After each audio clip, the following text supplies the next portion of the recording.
Good afternoon or good evening. I hope everyone's well today. Thank you for watching as always. It is appreciated. I've been thinking a lot about Ben Habib's new political party or potential new political party, Advance UK, and I've also been thinking about the new movement started by Rupert Lowe, which is Restore Britain.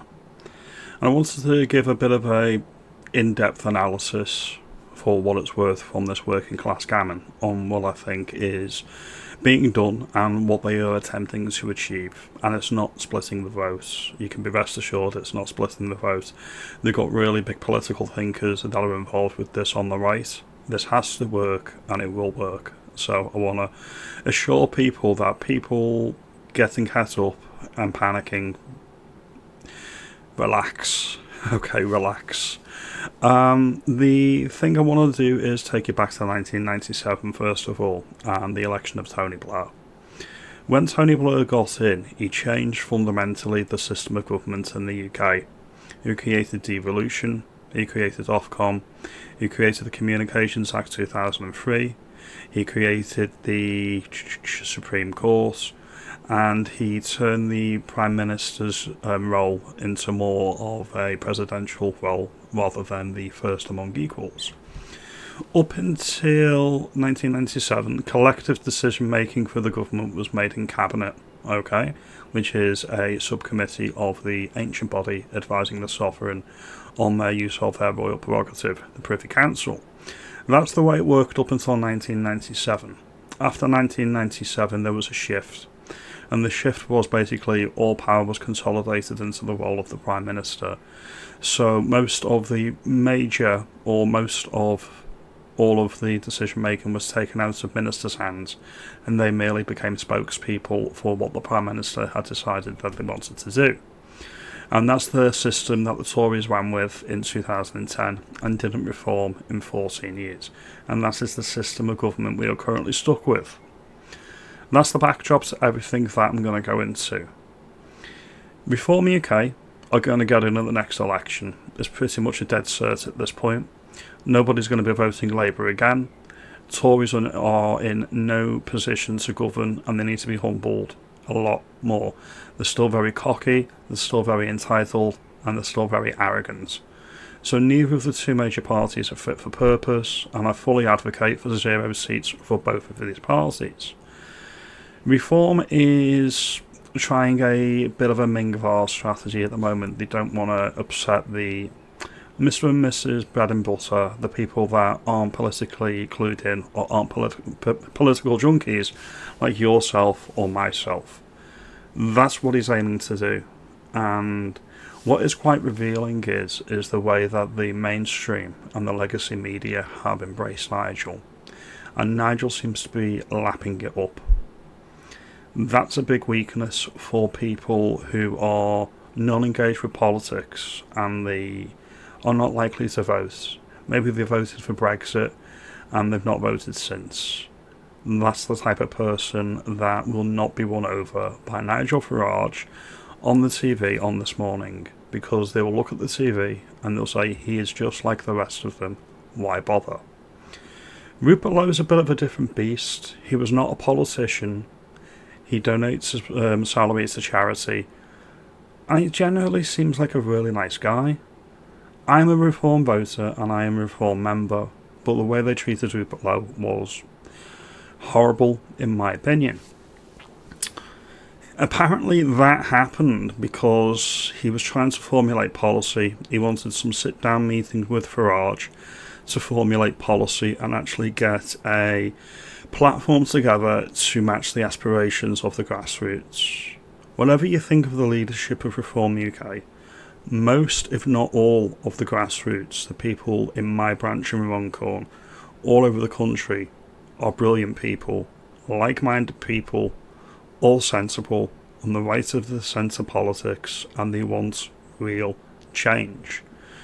The disruption with Reform UK seems to be there's a bit of a split between just being good enough to govern, i.e. Tories 2.0, and matching the aspirations of the grassroots that actually want real change and real reform in the United Kingdom. Farage, his greatest weakness by his own admission, is he cannot pick the right people to support him. And I'm going to play this clip that he had on ITV a few months ago. There's your first clue. It was on ITV. And the ITV were being nice to Farage. Last question. You reckon you've got what it takes to be Prime Minister, but what's your biggest weakness? Oh, I've got so many weaknesses, a list as long as your arm. But the one thing I have got is determination. The one thing I have got is the ability to work hard. Biggest weakness would be choosing the right people. And over the years I've got it right sometimes and I've got it wrong at others. So choosing the right team would be the biggest fear I had. So there you have it. That's from the horse's mouth. He has difficulty picking the right team to work with him. And there's also concerns that he's not strong enough on certain policy. That's where this Restore Britain movement comes in. They've only been up a day and they're putting stuff like this online. Okay? Defund the BBC. The BBC licence fee forces the British public to pay through the nose to have their views ignored. Nearly 1,000 people are prosecuted each week for not paying a licence fee. This is sustained by coercion and blackmail. Once the symbol of national identity, the BBC now lectures the audience, pontificates, my word, and treats the traditional British culture with contempt. It is woke, out of touch, and does not reflect the majority view of decent British people.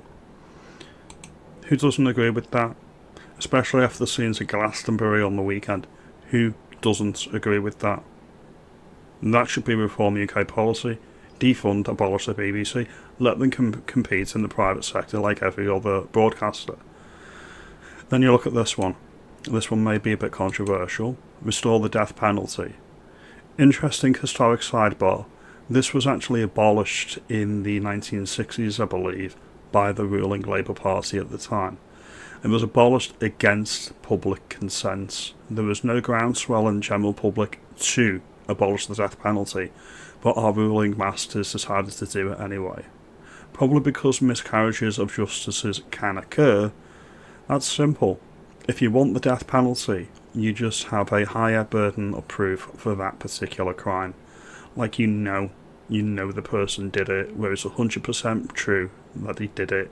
Like that Welsh choir boy up in Southport last year, or the murderers for the soldier Lee Rigby. People that we know are guilty, and any reasonable person would know they are guilty. The death penalty should be on the statute book for these crimes alone. You don't have to convict on a death penalty if there's a possibility that you could be wrong. You can say, right, okay, we'll be going for the life imprisonment instead. So I agree with this. The death penalty should be on the statute books, alright? And then you look at this one. Net negative immigration. The annual departure of legal migrants must double. The Boris Wade must be reversed, and the asylum system needs to be abolished. Again, I've said similar on videos on the channel. It needs complete root and stem reform, both domestically and internationally. Everyone will probably agree that watches my channel. That's completely true. People who cannot speak English, live in social housing, or claim benefits, or refuse to work, or break our laws, or entirely fail to integrate should go home. For the foreseeable future, significantly more must leave than enter.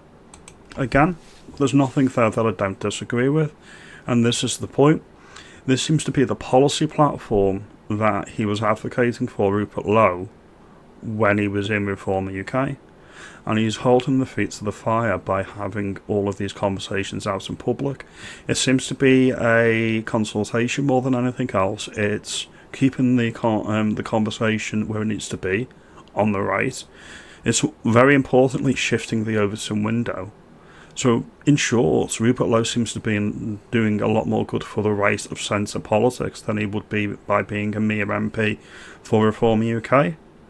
So yeah, I can disagree and say that the way that Rupert Lowe was treated was abhorrent. That's just my view. As always, your mileage may vary on that. But this is the issue. He can actually help shape public opinion by doing things like this.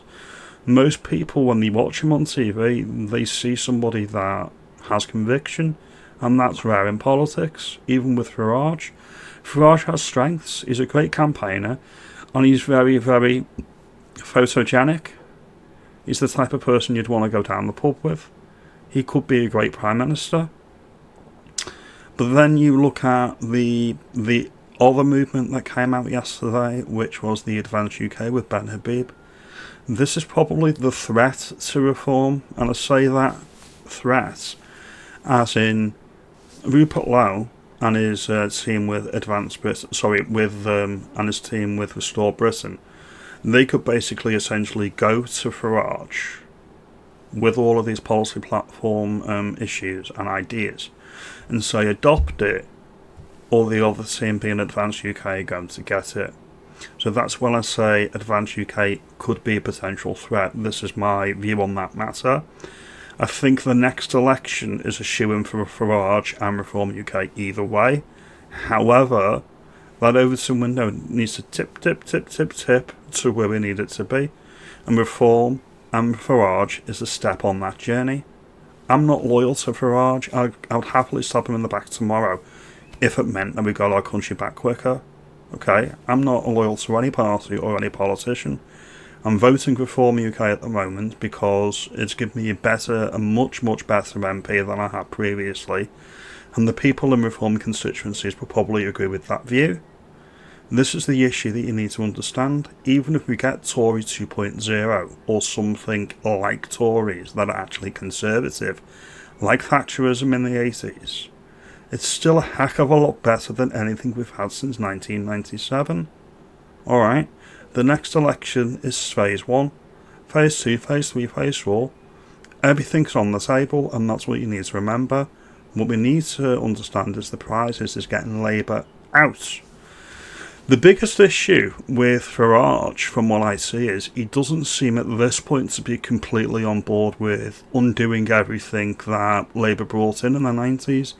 He's full square behind devolution, for example, and we don't know what his position is on defunding the BBC, getting rid of the Supreme Court. These are my bones of contention. We need a Great Repeal Act, we need a Great Repeal Bill, and if these conversations are going to start happening, if these debates are going to start happening on TV, it's going to force and concentrate minds in Reform UK to become the party that we all need and want it to be, or they'll be replaced by something that is more in line with what the grassroots wants. And I say this as a paid up member and voter. Alright? There's so many right-wing parties on the right at the moment. You've got these two, you've got the Advance UK, you've got the Homeland, you've got the UKIP, you've got the Tories, in theory, the right wing. You've got Reform. You've got the Heritage Party. You've got Reclaim the Media. You know what I mean? There's so many. You've got other ones in Northern Ireland. People need to get real. I still think Reform UK are going to win the next election by a country mile. The pressure that this new movement that Rupert Lowe is advocating for with his new movement could do wonders. Could do wonders for the right of centre politics in the country. And that's why I'm not going to condemn anything. People are free to do what they want to do at the end of the day. I'm just here to give my view. All of these developments are nothing but a win. If you like this video, give me a thumbs up, give me a like and subscribe. As always, thank you for watching. You have a good day.